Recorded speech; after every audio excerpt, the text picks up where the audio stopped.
Good morning, everyone. Buenos dias a todos.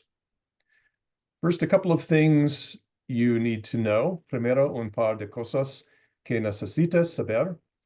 We have interpreters here with us today for those who speak Spanish. You will see a globe icon at the bottom of your screen. If you don't see that, please click More. Tenemos intérpretes aquí con nosotros hoy para aquellos que hablan español. Verá un icono de globo en la parte inferior de la pantalla. Si no lo ve, haga clic en Más o More. We'll wait just a moment. Un momento.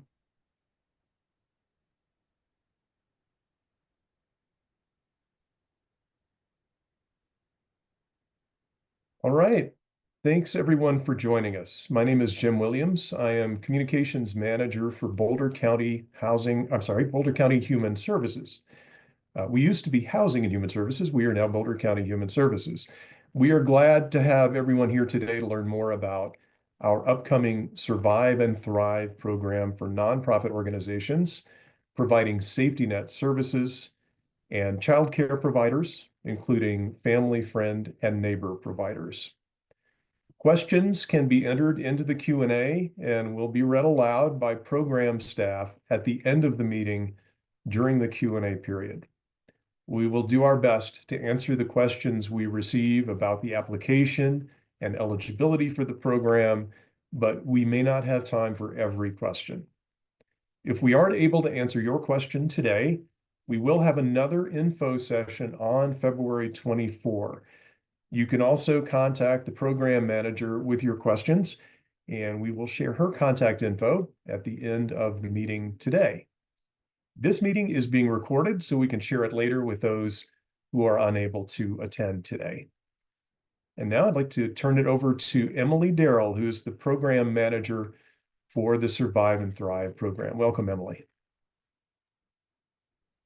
Thanks so much, Jim. Good morning, everyone. My name is Emily Darrell, and I'm here to provide details and general information about Survive and Thrive. We'll provide an overview of the program, including who's eligible, our program timeline, and we'll provide answers to some of the most common questions we've received. So we also have staff from our partner organization, AidKit, with us today. Her name is Pranathi, and AidKit has helped us design the program application and will be helping answer any technical questions that come up today or application-focused questions. So just a reminder, as Jim said, we'll be answering questions at the end of the presentation. Feel free to ask in the Q&A as we go. So the Survive and Thrive program, or Progresando Juntos in Spanish, is a one-time grant program that will provide funding to eligible nonprofit organizations and child care providers. Funding amounts for this program range between $5,000 and $150,000, depending on the type of provider, and I'll share more on that in a moment. Funding for this program comes from the American Rescue Plan Act, or ARPA funds as they're frequently known, and it aims to reduce some of the disproportionate economic impacts from the pandemic that were experienced by child cares and nonprofits. We know that child cares and nonprofit organizations are integral to the social safety net in Boulder County, and they're often on the front lines providing essential services for our community. So the Survive and Thrive program will provide funding to address those negative economic impacts. As we mentioned, we also partnered with our organization called AidKit to help design this program and make sure everything runs smoothly. And AidKit has a history of helping governments and other organizations with design and implementation of other programs like this, similar aid programs. And we're very excited to be partnering with them on this project. So next I'll talk about eligibility requirements. Since this program is meant to provide pandemic recovery funds for agencies and individuals that were most affected by COVID-19, there are certain eligibility criteria outlined here.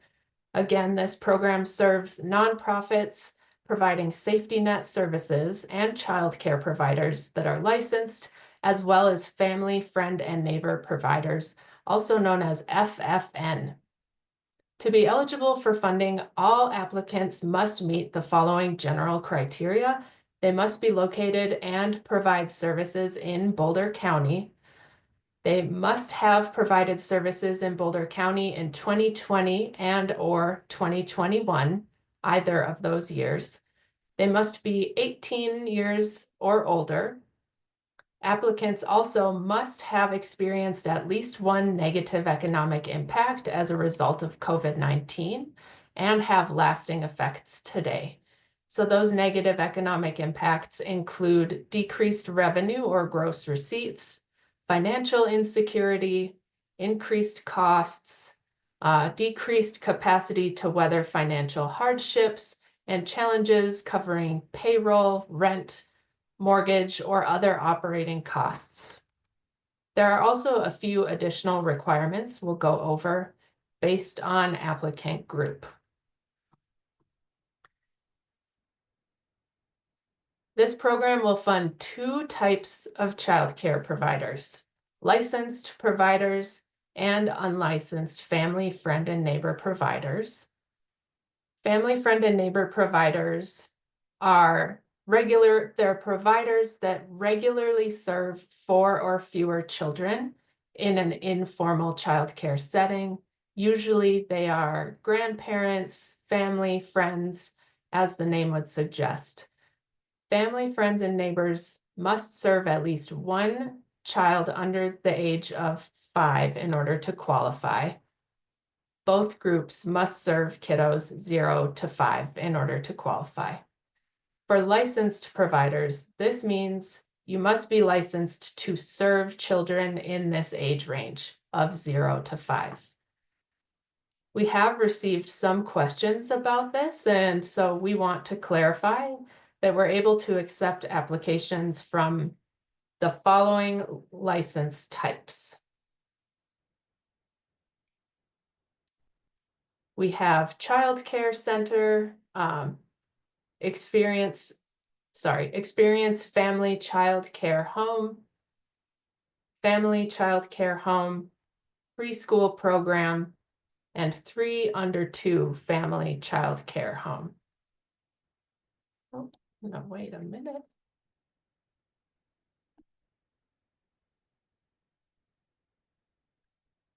I'm pausing quickly while we catch up on slides. Are we on eligibility requirements?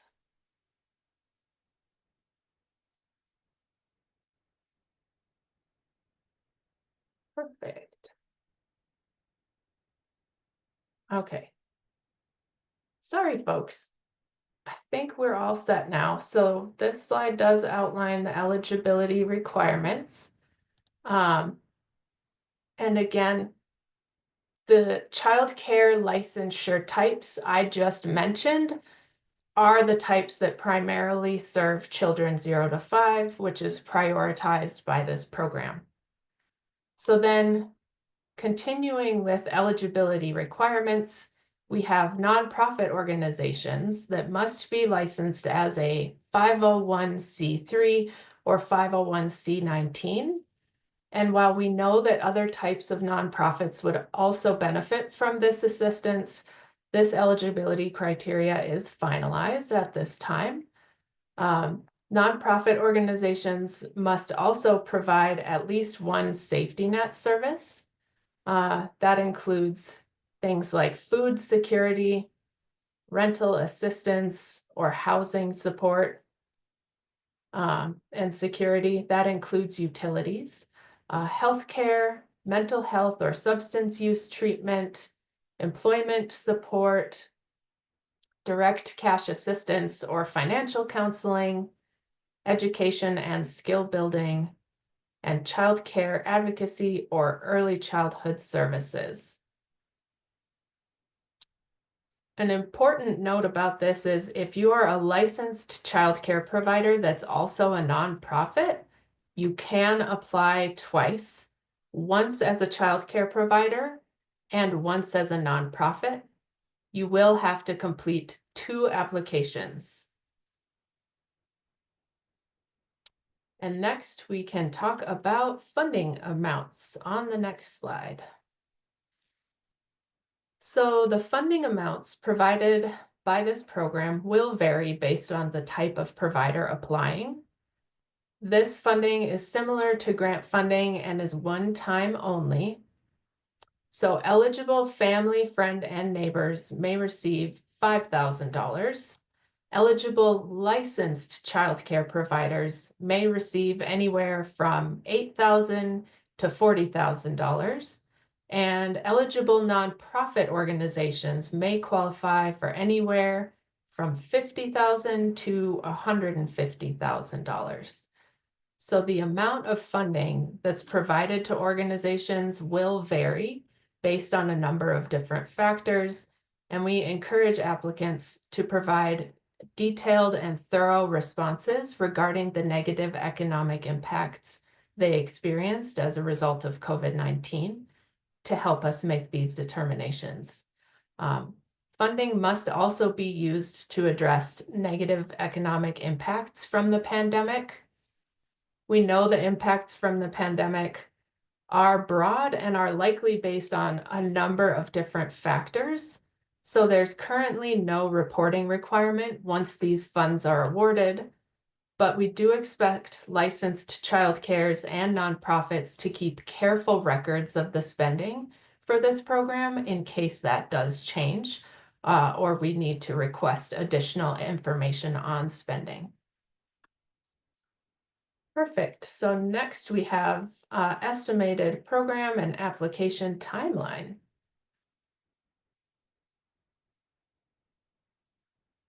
So we anticipate we'll be posting the application for this funding opportunity on February 24th, with the application period closing on March 28th. This gives several weeks for folks to get their applications in, and all eligible applicants that apply in this window will be considered for funding, regardless of the time they apply. So this program is not first come, first served, but you do need to apply within the application window. After the application period, we will review applications throughout the month of April and ultimately provide payments in May of 2025. These dates are subject to change, but right now this is our timeline for this program, so we want you to know what to expect. Next slide, we'll talk about application details.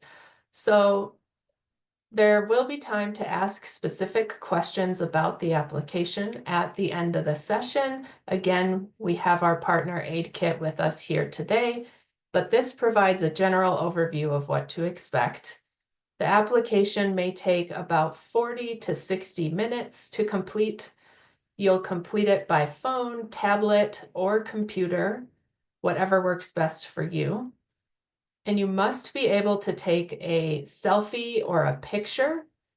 Since the application for this opportunity is online, it's a little different from traditional grant applications. So we're taking some additional fraud prevention measures, and that includes requiring a selfie and a picture of a photo ID.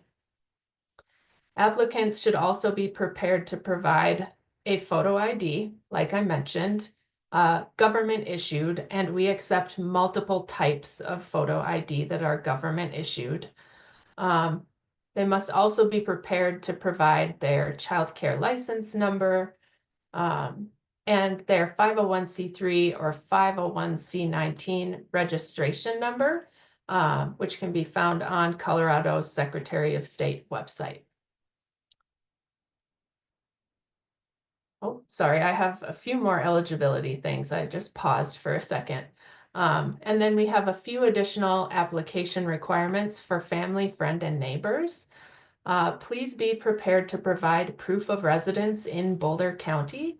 So this can be a lease agreement or a utility bill or something that shows your name and your address within Boulder County.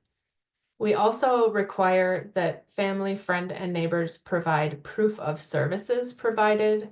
And there are multiple types of verification for this as well. This could include a tax statement showing the services that are child care related that you provide. It could be a bank statement showing you were paid for child care services, or a statement from Zelle or PayPal. We also know that not everyone is paid or able to provide this information. So we also include a provider verification letter or a family and friend verification letter that you can download from the application, have a person in the community who knows that you are a family, friend, and neighbor complete the form for you and upload it with your application. So there are multiple forms that we accept for this. And since we want everyone to be confident that their application has all the info they need, you have the ability to save your application. It will auto save as you go, and you can return anytime to the application window. So if you accidentally close out or you run into an error or you just need to come back later, your information will be saved within the application period.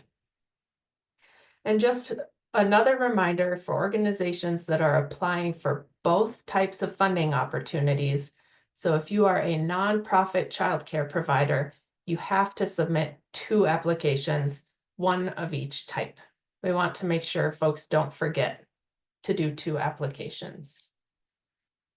I think that concludes the application details, and now we are ready to take questions.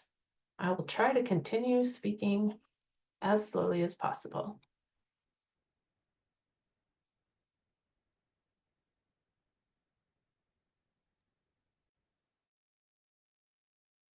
Okay, Emily, there are a couple of questions in the Q&A right now, and just want to remind attendees you can use that Q&A function that you'll see at the bottom of your screen to ask your questions.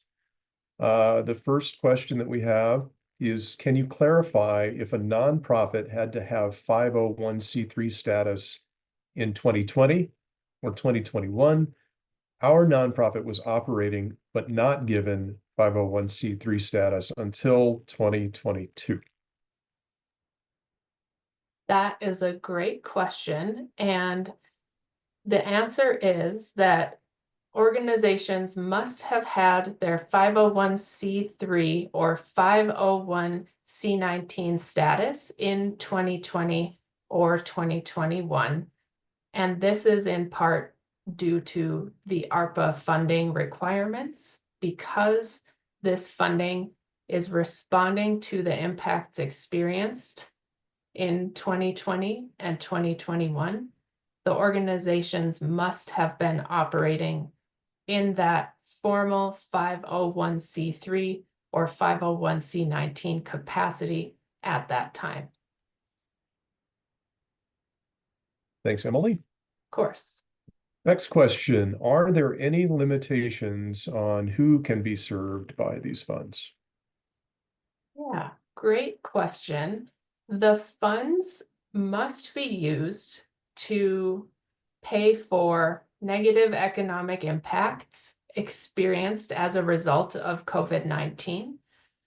So we recognize that that is a very broad category of potential impacts. If folks have multiple priority populations, multiple programs, multiple operating costs, we do not necessarily restrict what this funding is spent on, but it must be used to help your organization or the individual recover from losses during the pandemic. Thank you. Next question. Who does the photo ID need to be of for a nonprofit organization? Does it need to be the executive director? Great question. We recommend that the individual applying for the application or applying for the funding opportunity be somebody like the executive director or somebody at the organization who is intimately acquainted with the negative economic impacts, finances, and overall admin and operations of that organization. Whoever that representative is should be the one to provide their ID, because the ID has to match the selfie that is taken. That's part of the security measure. So if the executive director is applying, they would need to provide their ID. If their ops director is applying, then ops director provides their ID. This also raises a good point to please, if you are only applying in one capacity, so if you are only applying as your nonprofit, make sure you only submit one application per organization. Great, thank you. Next question. If we apply for both the nonprofit and the child care provider funds, do the applications need to be different? That depends on the organization. Great question. Some nonprofit childcare providers are only offering childcare services, but are a nonprofit. In this example, your application could be the same for both types. Some organizations fulfill different activities or provide different services in their capacity as a nonprofit. If that is the case and you provide additional programming or support outside of childcare, we recommend tailoring your nonprofit application to show those different services and those different supports. Thanks, Emily. The attendee did clarify that they were asking about different content or narrative in those separate applications, and I think that's what you're saying. Yeah. Yep. Okay. Next question. Can one person apply for 2 to 3 child care centers, like a corp? That's a great question, and I might ask Pranathi if that is possible, or if we would recommend with our system having a new person apply for each of those child care centers. Yeah, so Emily, you and I can discuss offline as well to understand if we want to make sure that the application is inclusive towards this type. At this moment, we would encourage having a different representative for each childcare center. But I think this was truthfully something that we didn't really think about. So are going to look back to see if we want to adjust to allow this type of possibility. Yeah, it was a great question. Thank you. Thanks, Pranathi. Okay, next question. Are Head Start and Early Head Start programs eligible?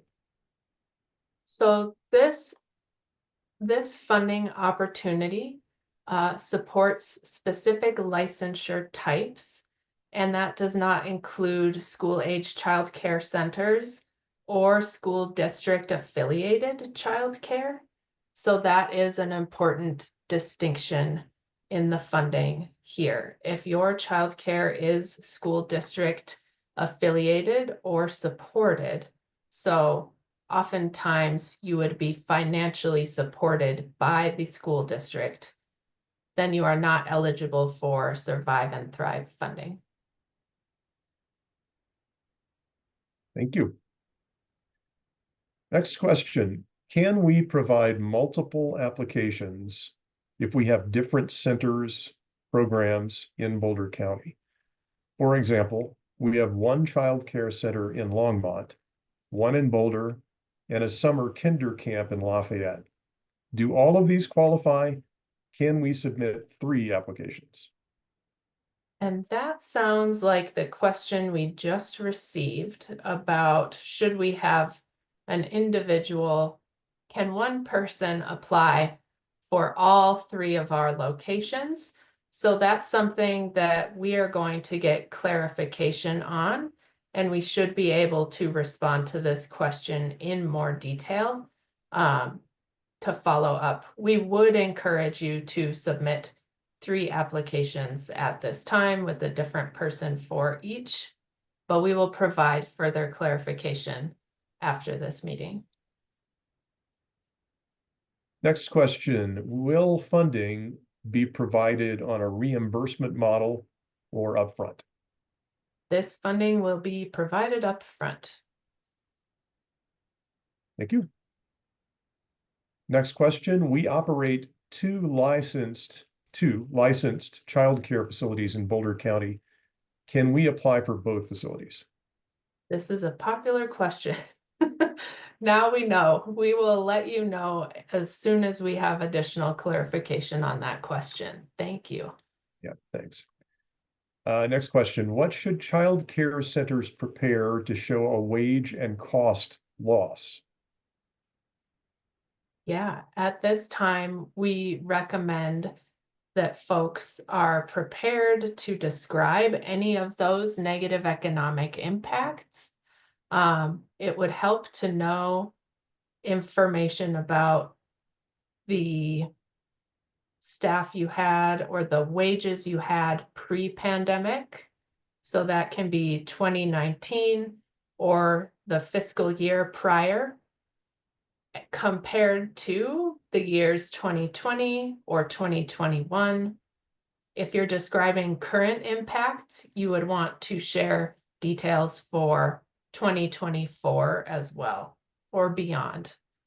At this time, we do not require any supporting documentation for the application, but you have that option of providing things like payroll, staff records, enrollment or attendance data, that sort of thing is optional. Great, thanks, Emily. This next one is very similar. I'll ask it, and you can add anything that you think you might need to add. What documentation is needed to show proof of COVID-19 impact? Or if any documentation is needed, since pretty much all child care centers have been negatively impacted during the COVID-19 pandemic. Yes, yeah, child care centers in particular are well recognized as having been disproportionately impacted by COVID. As I shared before, we do not require the documentation. We do not require receipts or tax returns or financial statements, but we do recommend referencing those things when you describe your economic impacts that you experienced. Next question, how do you determine how much of a grant you will provide to 501c3 or nonprofit orgs? Yes, so to ensure an equitable and thorough review process for this program, we don't provide detailed information about how we are determining funding amounts or how we are scoring applications in advance. We do want to make sure folks know evaluation will be based on a variety of factors, particularly the economic impacts that were experienced, and also things like population served and your overall organization makeup. We encourage applicants to just provide a thorough and honest and complete description of the economic impacts they experienced and economic impacts experienced today as well to help us. Thank you. Next question, we were providing services and experiencing impacts from the pandemic during 2021 and 2020 and 2021. Can we apply for an aspect of our programming that addresses the same issues, but was created after 2021? So, if I am understanding the question, it sounds like that would be you are hoping to use the money from this program for programming that was created after the pandemic. And I think this goes back to the statement of funding from this program must be used to address those negative economic impacts from the pandemic. And all that to say, we are not requiring any receipts. We are not requiring documentation or reporting on what the money is used for, but we do expect you will use that money to recover from the pandemic. Thank you, Emily. Next question, could an organization write a joint application with a partner program? Would that qualify the two for more funds in any way? That's a great question. We typically would like organizations to apply as a single entity only. If you do complete a joint application, this would not qualify you for any additional funding from this program. Thank you. Next question, can these funds be used for tuition assistance for families? Also, what is the deadline that these funds need to be used? So funds must be used for negative impacts resulting from the pandemic.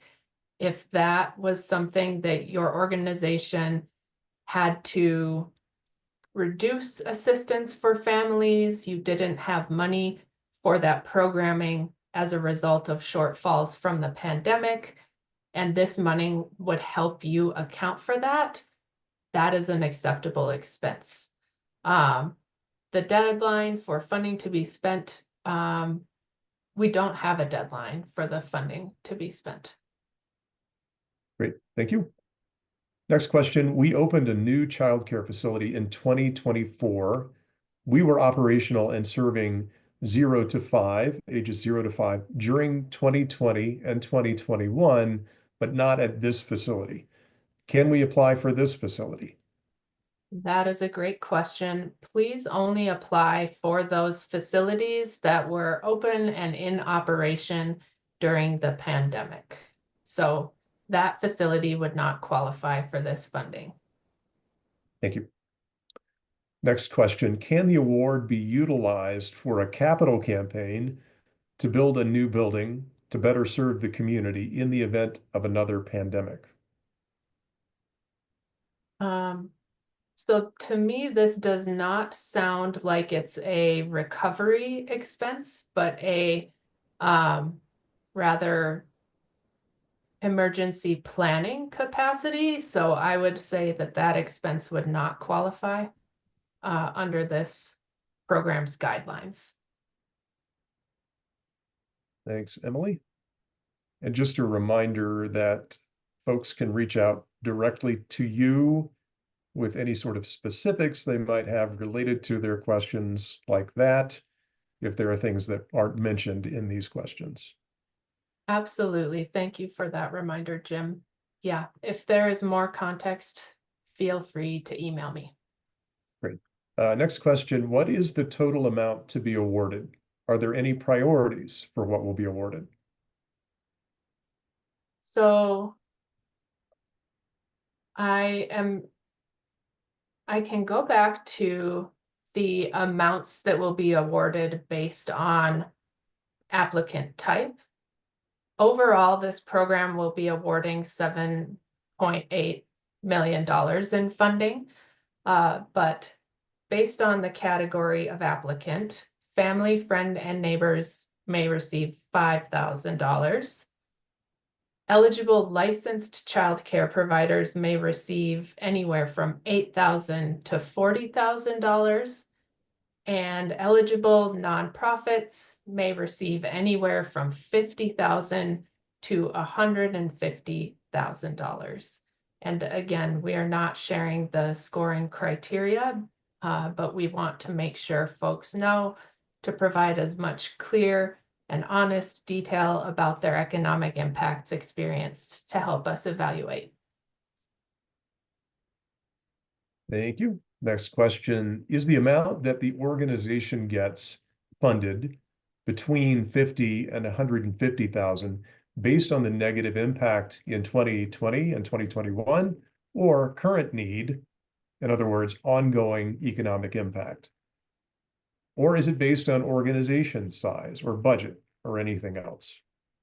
Yes, another popular question. So the amount of funding nonprofits will receive is based on a number of different factors, including those negative economic impacts, past, present, things like population served, organization size, all of the above, and we're not sharing additional details.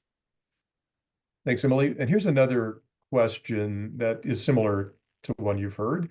Can you clarify how we will need to document negative economic impacts due to the COVID-19 pandemic?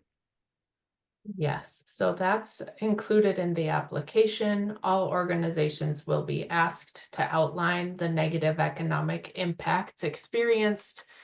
They do not have a requirement to upload supporting documentation, but that is an option if you choose to do so. Thank you. Next question, what is the purpose of collecting the ID and with what entities is it shared? Yes, great question.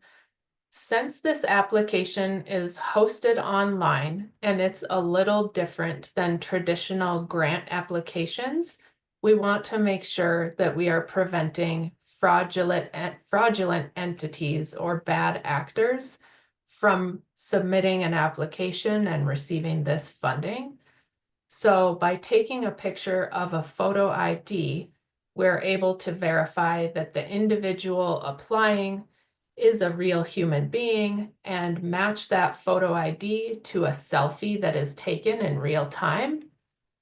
So the purpose in general is fraud prevention, and this ID is only shared with our partner AidKit, who is helping to create and manage the application for this program. ID will not be shared, or your other information will not be shared with any other entities. Thank you. Next question is again getting at the timing of the losses. Must the losses be from 2020 or 2021, or could they be more recent as we build back enrollment? So the losses must be from 2020 and or 2021, as well as current impacts.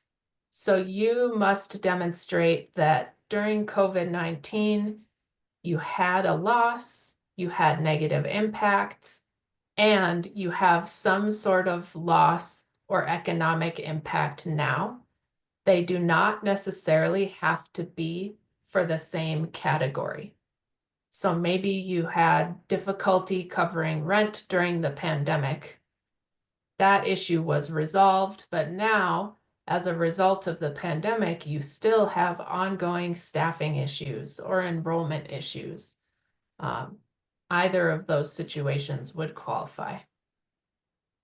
Great, thanks, Emily. And here's a very similar question that I'll just ask in case there's anything you want to add, and that is, does the negative economic impact have to have happened in 2020 or 2021, or can it be a lingering impact realized in later years as a direct result of 2020 and 2021, which is basically what you just answered? Yeah, exactly. We expect that organizations will have both types of impacts. And I should emphasize that the current impact is an important and required piece. So you must have ongoing impacts from what you experienced in 2020 and or 2021 in order to qualify. Okay.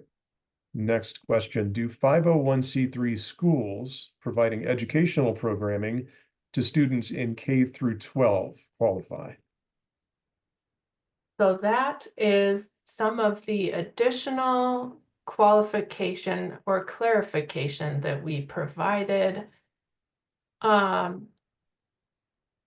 If you are a 501c3 school providing educational programming to K through 12, if your license type is school-age childcare center, then you would not qualify. So this program serves childcare centers, experienced family childcare homes, preschool programs, and 3 under 2 family childcare homes. Thank you. Next question. Do we fill out the application twice or just once and send a copy? If you are applying as a nonprofit childcare provider, you must fill out the application twice. There will be an application pathway as you go through the questions. You'll see the option to select childcare provider. You'll complete that application, and then once you're done, you'll go back and complete a nonprofit application. So 2 applications. Thank you. Next question. Our licensed child care center provides care for children from ages 1 through 6. We do not provide care for infants. Can we apply? Yes, as long as you have your license in one of the acceptable license types. We know some childcares may serve kiddos from ages 2 to 6 or other ranges within this age range. As long as you have one of the acceptable license types, you are eligible. And we would encourage you to apply if you have any questions or you're unsure. The application also does a good job of helping folks understand their eligibility as they go. Thanks. Next question. If we have multiple child care licenses as a part of one organization, do we submit the application as one organization or separately as each license?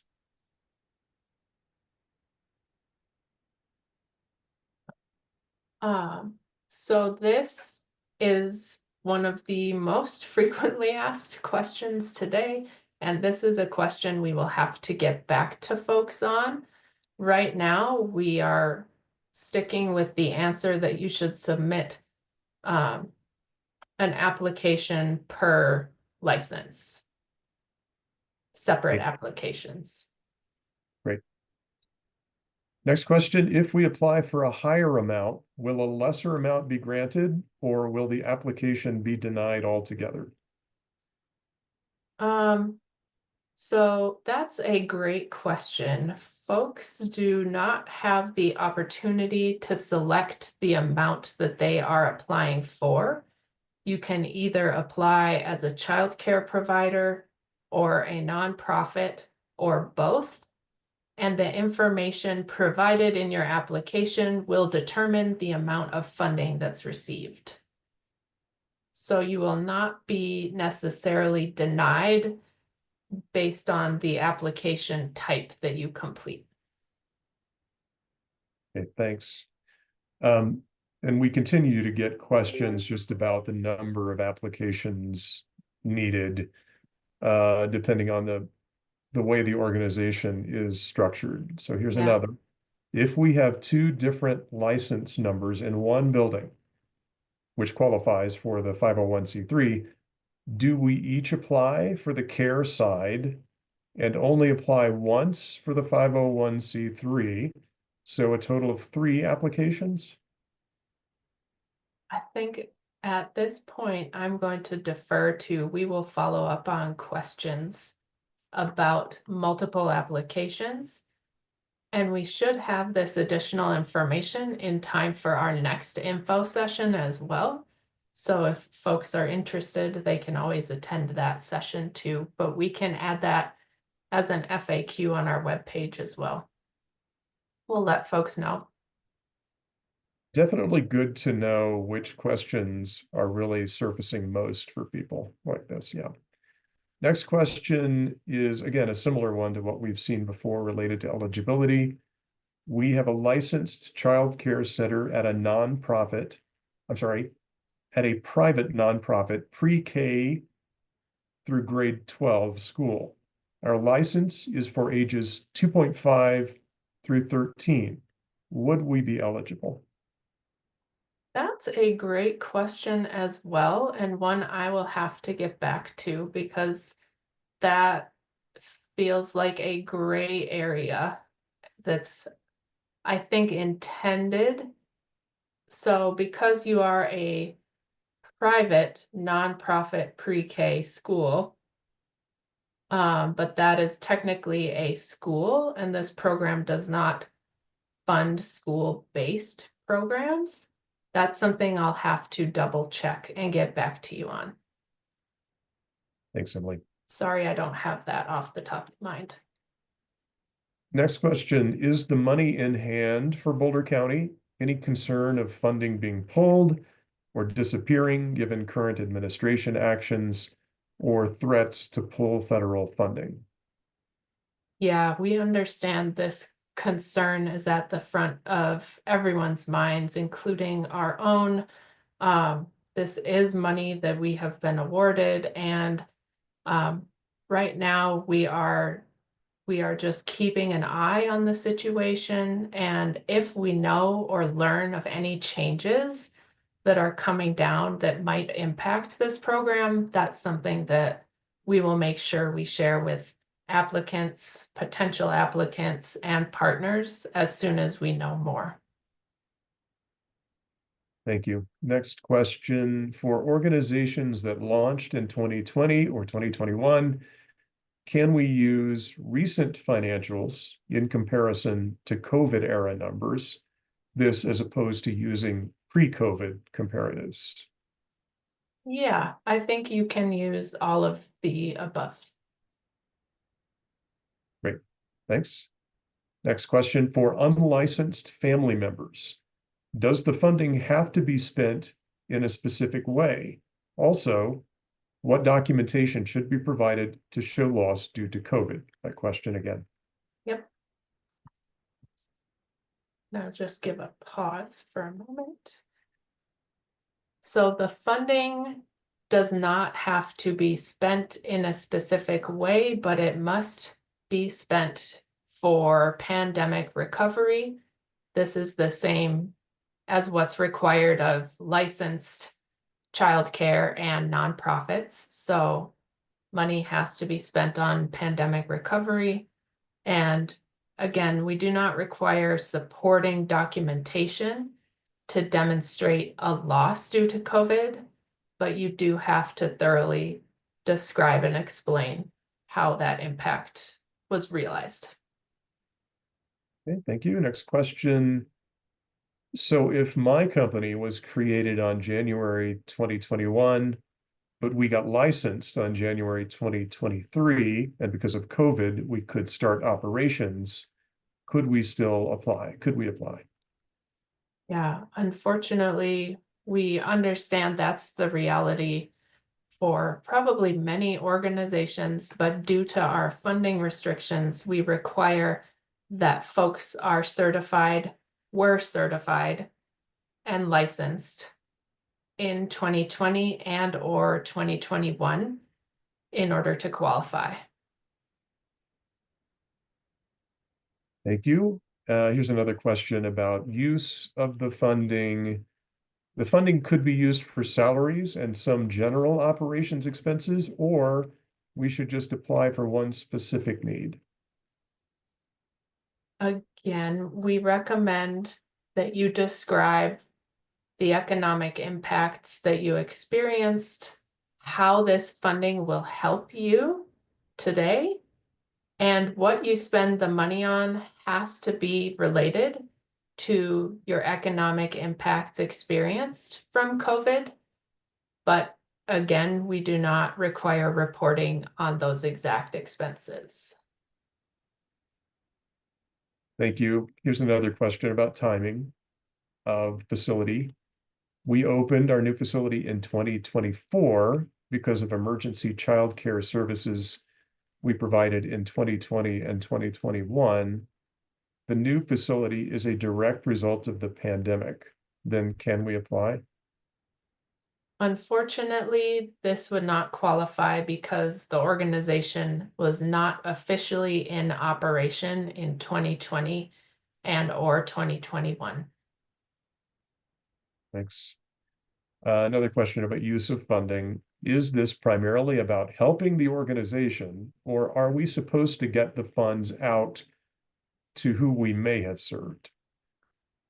This is primarily about helping the organization and giving the organizations the ability to have some flexibility in their pandemic recovery. So if that means spending it on your operations or spending it to expand services that were reduced due to COVID, whatever that may look like, the focus is on helping you as an organization. Thanks, Emily.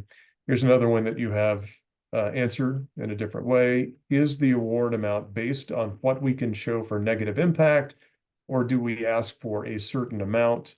If we ask for a certain amount, will the county potentially award less than the request? Yeah. So the award amount is based on a number of factors, including what you describe as your economic impact experienced. You will not be requesting a specific amount at all. So there will be no opportunity to receive less than what you request. Next question, can you please clarify which safety net services would make a nonprofit eligible? Yes, happy to do that. The safety net services are also outlined on our webpage. We have all of our eligibility criteria that's listed on boco.org/survive and thrive or boco.org/progresando juntos. And those safety net services are food security, rental assistance, or housing support, including utilities, healthcare, mental health or substance use treatment, employment supports, direct cash assistance or financial counseling, education and skill building, and child care advocacy or early childhood services. Thank you. Next question, is a PDF of the application available so that we are aware of the exact questions prior to completing the application online? We will not be providing the application questions in advance of the application launch.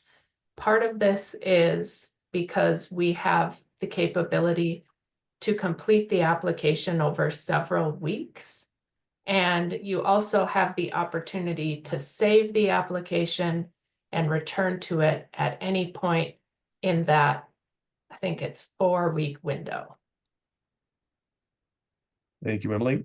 Quick note that we have about 5 minutes remaining.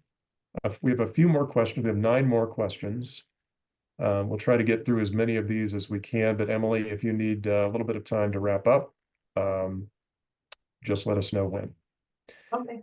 Next question. In the application, we will describe the negative impacts of the pandemic on our organization. Should we also discuss the impact of the pandemic on the people we serve? That's a great question. We recommend only describing the impacts that you as an organization experienced. Thank you. Next question. Do you have to provide full-time childcare, or can you be a summer-only program, for example? Great question. This program is for full-time childcare. Thank you. Next question. If we received an ARPA grant already, are we still eligible? I am glad you asked this question. This is important because we do need to know what, if any, ARPA funding organizations have already received. We do need to know how much. This will not exclude you from participating in the program. This is another requirement by ARPA.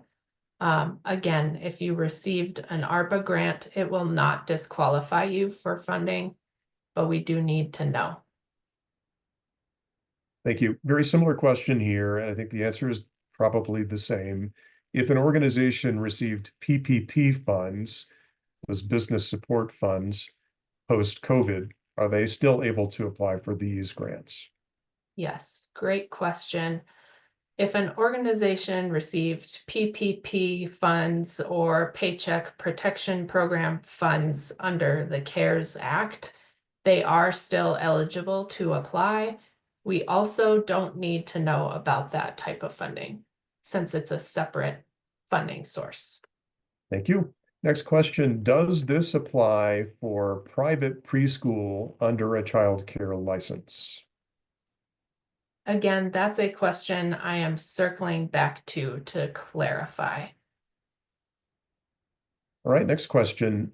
As part of an NPO, we run a preschool and will apply for that bucket. We will also apply for the NPO bucket. Should we reiterate the preschool impacts along with all other impacts in the NPO application? I think we will have the ability to see both of your applications and consider those. If you believe that those impacts are still relevant, you can include it. Just know that there's limited space to describe. Okay, next question. I watched my grandchildren in 2020 and 2021 because my son was an essential employee. It did mean I wasn't able to get another job during the pandemic, affecting me negatively. As a family member that is unlicensed, can my son complete the letter to attest to me watching the children? Will I have to show financial documents? Yeah, great question. And so for family, friend, and neighbors, you must be still providing these services today. I want to clarify that.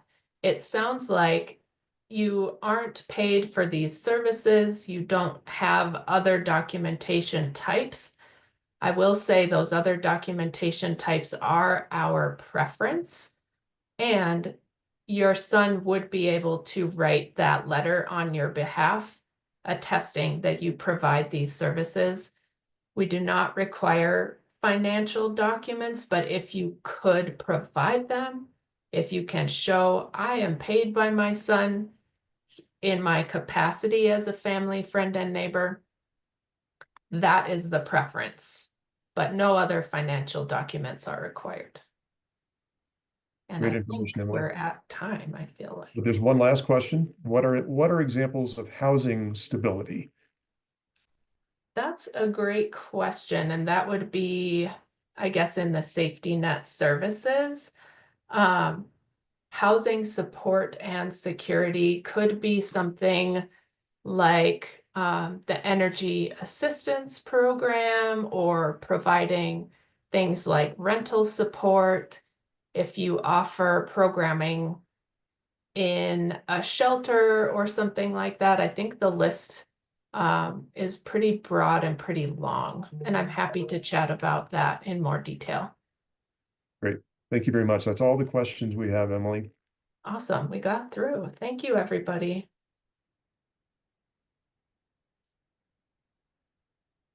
And I think we appreciate everybody joining us today.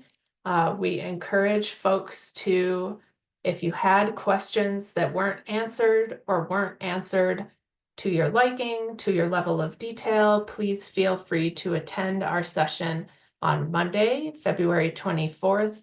This date also coincides with the launch of our application, and we'll be doing an application walkthrough that day with our partner aid kit so you'll be able to see some of those details. Feel free to email me if you have questions before then. Otherwise, thank you so much for joining us.